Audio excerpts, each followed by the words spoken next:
ওস্তাদ নিয়ে এসেছে ওই মালটা। হ্যাঁ, নতুন মাল। কেউ তো আবার দেখে নাই তোকে? না ওস্তাদ, খুব লুকিয়ে এসেছি আমি।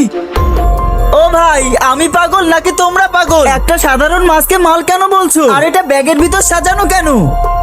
এই টাকের বাচ্চা, তুই এই নবাবের জিনিসকে সাধারণ বললে তোর টাক আমি ফাটিয়ে দেবো তোকে তো। আরে ছোট, শান্ত হ, ও এগুলোর বিষয় কিছুই জানে না। কি জানি না, আমার তো এটাকে সাধারণ মাছ বলেই মনে হচ্ছে। শালা টাক ধরোকে। বন্ধুরা, তোমরা কি আমার মতো ইসলামকে ভালোবাসো এবং ইসলামিক ভিডিও দেখতে ভালোবাসো? তাহলে অবশ্যই এই ভিডিওতে একটা লাইক এবং চ্যানেলটি সাবস্ক্রাইব করে যাবে।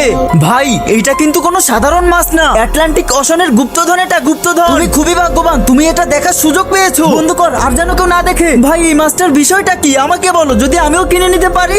হ্যাঁ, তুই কিনবি? তুই, তোর যোগ্যতা আছে এই মাছ কেনা? হ্যাঁ, কাউকে ছোট বলা যাবে না। ভাই বড় লোক মনে হচ্ছে। ও ভাই, ছোট লোক বলিস না, তুই একে বল এই মাছের ভিতরে আসলে আছে কি। তাহলে শোনো, আসলে এই মাছের ঘটনা